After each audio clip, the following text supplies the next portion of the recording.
You've got to listen to this guy. His name is Nick Drake.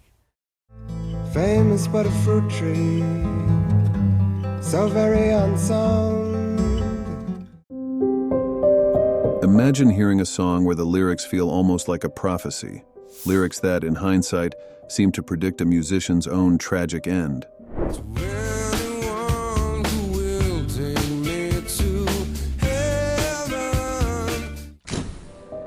It's more than coincidence when artists leave us with haunting hints, through their music, interviews, or even conversations with friends, that their time might be short. Some of the greatest legends left us words that feel like final messages, as if they knew they were living on borrowed time.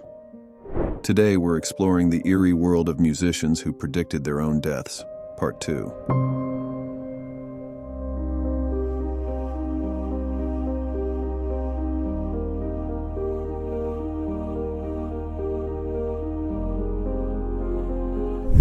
Have you ever heard a song that felt like a chilling glimpse into a singer's own fate?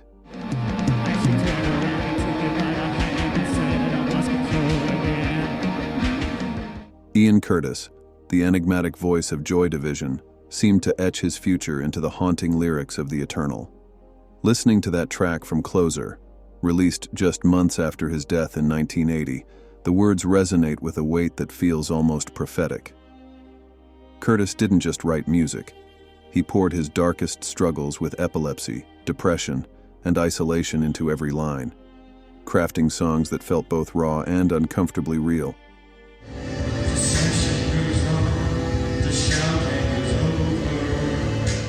The line sounds like a farewell, steeped in an unsettling sense of finality, as if he understood what lay ahead in a way the rest of us couldn't.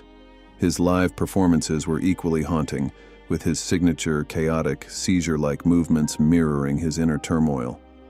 It was as though he blurred the line between art and life, drawing fans into his world of vulnerability and intensity. On May 18, 1980, at just 23, we lost Curtis. He left behind a catalog of songs that still pulse with the same pain and urgency he once embodied. Though he's gone, his voice remains, forever caught in vinyl, a haunting reminder of a life that burned out too soon. Rest in peace, Ian Curtis.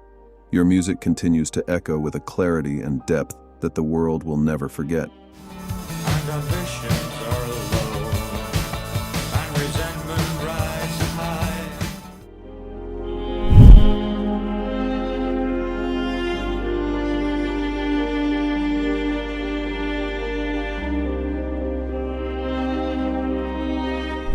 You've got to listen to this guy.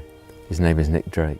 Nick Drake's music has an eerie prescience, filled with themes of isolation, fleeting life, and posthumous fame that have only grown more poignant since his untimely death. His guitar playing was revelatory because it wasn't like anybody else. His debut album, 5 Leaves Left, has been interpreted as predicting the 5 years he had left to live before his passing in 1974. In his haunting song Fruit Tree, he wrote, Famous but a fruit tree, so very unsound. a line that seems to foretell his posthumous recognition. Producer Joe Boyd even found it extraordinary that Drake, only 19, could write with such prophetic insight, hinting at a sense of foreshadowing. Drake's later works, like Pink Moon, carried a tone of quiet resignation, while his final recording, Black-Eyed Dog, vividly conveyed a chilling sense of mortal dread. Lines like, A black-eyed dog, he called at my door. echo the melancholic foreboding that colored much of his music. Though Drake never saw commercial success in life, his work has become legendary, resonating with generations. Rest in peace, Nick. You sang of isolation and despair, and in doing so, became a timeless voice for those searching for meaning in the dark.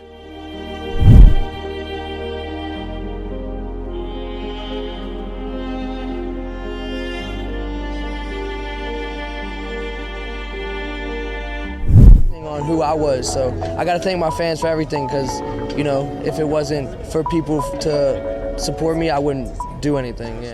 Mac Miller's music has taken on a haunting significance in the years since his death, with many fans finding what feel like premonitions woven throughout his lyrics. In Self-Care, released just a month before his passing, Miller is seen struggling to break free from a coffin as he raps lines like, Yes, I remember it all. Swear the hype is too tall. Yeah. So like September, I fall down below. Now know. a chilling foreshadowing given he died in September 2018. His journey through addiction and self-reflection was always a central theme, particularly in albums like Faces, which explored mortality and substance use with raw honesty. He'd come off that stage and he'd be exhausted, but he would be joyful. Even in earlier works, Miller's musings on life and death were strikingly candid, evolving from acceptance to a darker, more conflicted view in his final albums. His openness resonated deeply with listeners, leaving behind a powerful, though poignant, reminder of his struggles. Mac's music continues to comfort those facing their own battles, his voice a steady reminder that we're not alone. Rest easy, Mac. You gave us your truth, and it will echo forever. I grew up listening to his music, and he really inspired me, and it sucks, man.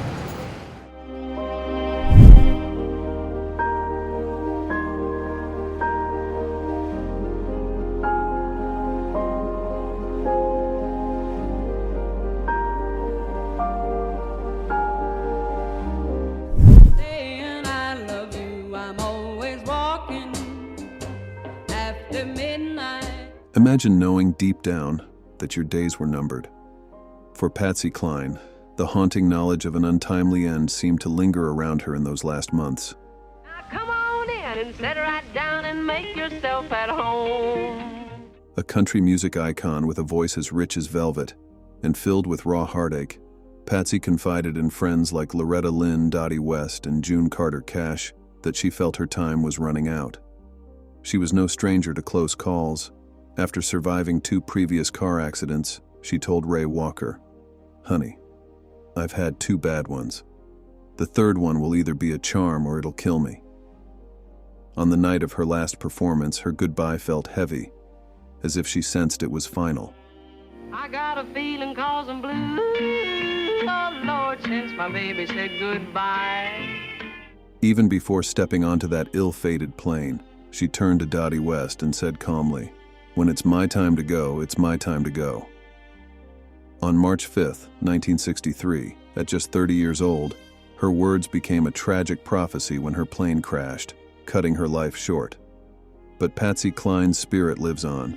She sang of heartbreak, of loss, of life's fleeting beauty, and her voice remains timeless, echoing through generations. She may be gone, but her music will forever remind us of the strength and grace she carried, even as she seemed to understand her own fate. Rest in peace, Patsy. You are still here in every note, in every song.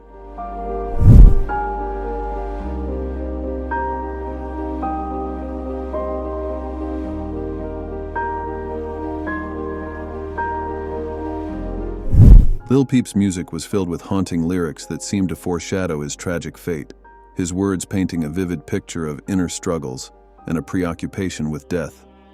In The Way I See Things, he opens with the chilling line, I got a feeling that I'm not gonna be here for next year. an eerie reflection considering his passing at just 21. Songs like Leanin' further capture his sense of fragility with lines like, Woke up surprised, am I really alive? revealing the depth of his pain and battles with addiction. His album, Come Over, When You're Sober, Part 1, released months before his death, reflected this darkness more than ever, drawing fans into his world of loneliness, heartbreak, and substance abuse. Though many artists touch on these themes, Lil Peep's openness about his struggles with depression and bipolar disorder blurred the line between art and reality. When he died of an accidental overdose in 2017, it felt like a devastating confirmation of his music's warnings. There's an empty hole in my heart, but with every single beat, I can feel you shining through it. You are my soulmate, and souls never die. You lived through me, you live through all of us. Rest in peace, Lil Peep. You turned your pain into poetry, and though you're gone, your voice continues to resonate with those fighting similar battles.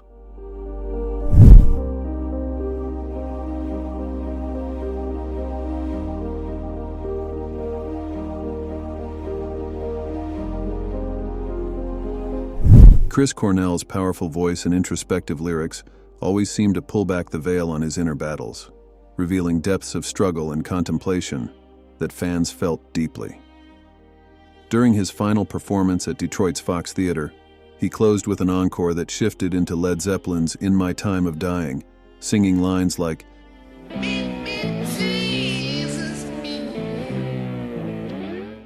even more haunting, at one point he remarked, "I feel bad for the next city," a comment that, in hindsight, felt chillingly prophetic as he would pass away later that evening.